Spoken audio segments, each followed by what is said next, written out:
Break के बाद आपको कहेंगे खुश आमदीद। इम्तिनान अहमद साहब हमारे साथ मौजूद है। फाइनली उनसे हम बात कर लेते हैं। इम्तिनान, वेलकम हम आपको कर चुके हैं, लेकिन एक मरतबा फिर से आपको वेलकम कर देते हैं। Thank you so much. Topic जो है स्मार्ट इन्फ्लुएंसिंग, उसके बाद हम बाकी टिप्स भी लेंगे कि कैसे अपने सोशल मीडिया को बेहतर करना है। But it is a fact कि अब हमारी ज़िंदगी का हिस्सा बन चुकी है कि सुबह उठ के जब तक हम अपने सोशल मीडिया को ना देखें तब तक हमारा दिन मुकम्मल नहीं होता। लेकिन जो हम कंज्यूम कर रहे हैं, वी डोंट नो कि उसके कॉन्सिक्वेंसेज या रिपरकशंस जो है ना वो क्या हो सकते हैं। What do you think about it? 100%। सुबह उठकर फेसबुक भी देखना है, इंस्टाग्राम भी देखना है, एक्स पे, ट्विटर पे क्या चल रहा है, लेटेस्ट क्या चल रहा है, ट्रेंडिंग क्या है आज, what exactly is happening in the world, वो भी देखना है। यूट्यूब की कोई रील देखनी है या कोई यूट्यूब के ऊपर कोई कंटेंट देखना है तो वो अलग है। तो हर एक ने स्नैपचैट, जो भी आपका प्राइवेट लाइफ में चल रहा है वो अलग चल रहा है। सो व्हाट्सएप तो वो एक पर्टिकुलर ऐप है जिससे मैं लिटरली बड़ा तंग हूँ, क्योंकि इतने सारे ग्रुप्स होते हैं। फैमिली के ग्रुप्स अलग हैं, दोस्तों के ग्रुप्स अलग हैं, वर्क ग्रुप्स अलग हैं, और हर कोई अपना ज्ञान, अपनी नॉलेज बताने की आपको कोशिश कर रहा होता है। And I am really sick of that particular app. Yes, unfortunately social media के बगैर आप रह भी नहीं सकते। The way the world is working, हर किसी के पास कोई ना कोई अकाउंट कहीं ना कहीं मौजूद है। जो चीज़ आप 24 घंटे देखेंगे वही आपके जहन में रहेगी, वही आपकी पर्सनालिटी बनती जाएगी। अगर आप 24 घंटे कुरान पढ़ रहे हैं या अपनी कोई कोर्स की किताब पढ़ रहे हैं या कोई इल्म हासिल करने की कोशिश कर रहे हैं, your personality is shaping on a regular interval. पहले वो बड़े कहा करते थे ना, अभी भी हमारे बड़े जो है वक्त से कहते हैं कि इंसान जो है ना वो दोस्तों से पहचाना जाता है, उसकी गैदरिंग कैसी है। अब इंसान फॉलोइंग से पहचाना जाता है। कौन फॉलो कर रहा है, आप किसको फॉलो कर रहे हैं। अगर मैं किसी इन्फ्लुएंसर को देखता हूँ और वो देखता हूँ कि अगर 20 लोगों को फॉलो कर रहे हैं, by just looking at them I will find out कि एग्जैक्टली ये क्या कर रहे हैं या करने वाले हैं, क्या सोच रहे हैं, तो आपको समझ में आ जाता है। अब सिलसिला ये कि जितने आपने बहुत से एक्टर्स को देखा है कि जो हर वक्त वो कहते हैं ना, to be in the news, कि वो खबरों में रहने के लिए जो चीज़ 24 घंटे आएगी वही स्टार होगी। इसलिए हर इंसान, हर इन्फ्लुएंसर स्टार बनने के लिए, सामने रहने के लिए, वो किसी न किसी तरह खबरों का हिस्सा बनने के लिए they are there to provide their content. लेकिन ये सवाल हमारा होना चाहिए कि हमने किसको फॉलो करना है, और ये सवाल बहुत गहरा है, टू बी वेरी ऑनेस्ट। देखिए, प्रॉब्लम ये है, अगर बहुत बेसिक से शुरू करो, मेरा लिटरली दिल करता है कभी पूरी कौम को ना दोनों कंधों से पकड़ के झंझोड़ दूं कि ये एक बात समझ लें तो मैं समझूंगा मेरा आने का मकसद पूरा हो गया। वो ये कि हमारा पूरा फॉर्मूला ही गलत है। बच्चा पैदा होता है, हमारी कोशिश ये होती है उसको सांस आता रहे, वो गिरा तो नहीं है, उसको चोट तो नहीं लगी है, उसने खाना खा लिया, थोड़ा बड़ा हो गया, स्कूल चला गया, होमवर्क हो गया, करियर की चॉइस कर ली है, उस यूनिवर्सिटी में चला गया, अब जल्दी से नौकरी लग जाए, अब शादी की उम्र हो गई है, और फिर सारा सर्कल रिपीट होता है। इस सब के अंदर वैल्यूज कहाँ दिए हमने उसको कब बताया कि क्या सच है, क्या गलत है, क्या करना है, क्या नहीं करना है। ये वैल्यूज आज सोशल मीडिया पर इन्फ्लुएंसर्स बताई जाती थी। ये सारी वैल्यूज मुझे ऐसा लगता है मिलेनियल्स की जनरेशन तक बताई जाती थी। अब तो सोशल मीडिया तरबियत कर रहा है हमारी जनरेशन्स की। अब अक्सर मैं ये बात करती हूँ कि सोशल मीडिया के ऊपर जिस तरह के ये पेजेस बने हुए हैं, या जो एक वर्चुअल फॉर्म के अंदर आपको ह्यूमन बींग्स नजर आ रहे होते हैं जो आपको सिखा रहे हैं, वो उसका ऑल्टरनेट नहीं हो सकते जो एक उस्ताद होता है जिसके साथ फिजिकली आप बैठकर सीख रहे होते हैं। अच्छा, ये जो फोमो है, अब इससे निकलना किस तरह से है? Fear of missing out. हर कोई कहता है कि भाई मुझे रिलेटेबल रहना है, मुझे पता चलता रहा है दुनिया के अंदर क्या चल रहा है, ये जो आप बात कर रहे थे। एंड अगेन ये सेल्फ डिसिप्लिन की बात है, आपको खुद अपने आप को डिसिप्लिन करना पड़ेगा। हाउ पेरेंट्स या टीचर्स या जितने भी सोशल मीडिया इन्फ्लुएंसर्स हैं, वो कैसे लोगों को कह सकते हैं या मजबूर कर सकते हैं कि आप जाके उन सोशल मीडिया पेजेस को फॉलो करें जो आपके लिए अच्छे हैं? मेरे ख्याल में ये जो सवाल है ना, आपके लिए अच्छे हैं, it should be in the inverted commas, subjective. इसकी वजह ये सब्जेक्टिव।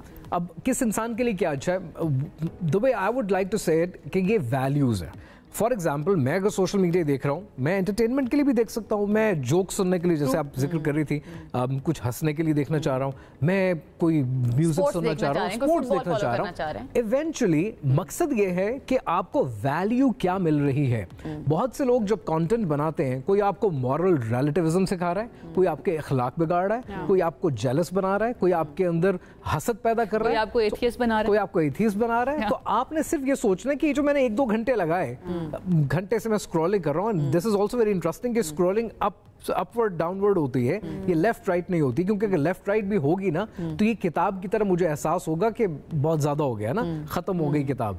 लेफ्ट राइट में तो फील भी नहीं होता है। So this is how psychologist तरफ निकल रहे हैं, बट आई कैन इमेजिन तो अब आप डिजाइन इस तरह से है। मैं अक्सर लोगों से पूछता हूं कि क्या कर रहे हो, स्क्रॉलिंग कितनी देर की, आधा घंटा, क्या देखा, बड़ा मजा है। आप आधा घंटा तो शायद कम बता रहे हैं, बहुत ज्यादा टाइम के लिए भी हम कर रहे थे, हम खुद शायद उनमें शामिल हैं। सिर्फ ये पूछा देखा क्या मजा आया, पता नहीं क्या देखा।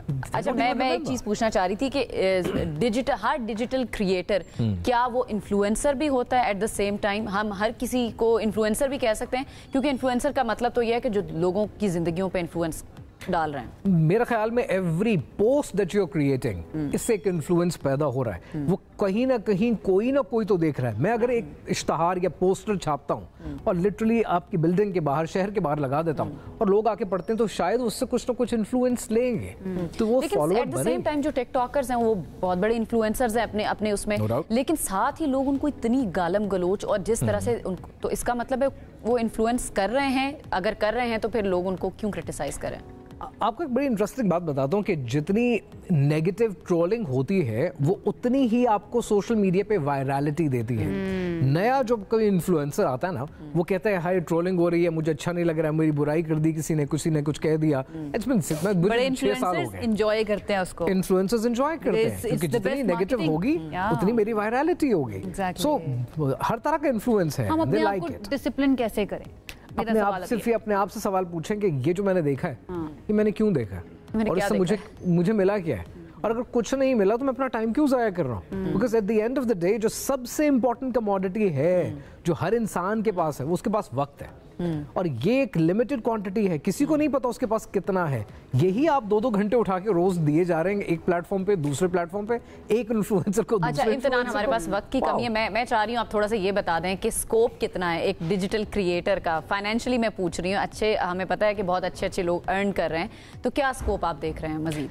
टू बी ऑनेस्ट मेरे लिए तो अभी तक ये फुल टाइम बिजनेस नहीं बना, बट या there is money in it, certainly पैसे आते हैं और अच्छे पैसे आते हैं। किस प्लेटफॉर्म से पैसे आते हैं? यूट्यूब से पैसे आते हैं, टिकटॉक से पैसे आते हैं, इंस्टाग्राम पे अगर आप किसी को शाउट आउट्स देते हैं, कोलैबोरेशंस करते हैं, पैसे आते हैं। लेकिन शायद अभी भी ना बहुत से लोग कुछ प्रोडक्ट्स लॉन्च की तरफ चले जाते हैं, कुछ अपना से बिजनेस बना लेते हैं।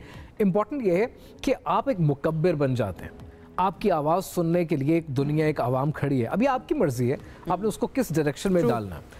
एक बार अगर आप मुकब्बिर बन गए और आपकी आवाज एम्पलीफाई होती है दुनिया में, आप उसको पॉजिटिव यूज करें, नेगेटिव यूज करें, प्रोडक्ट बनाने के लिए यूज करें, पैसा कमाने के लिए यूज करें, पैसा बन जाता है। पैसा is secondary in this business. Rules, values, that is mandatory.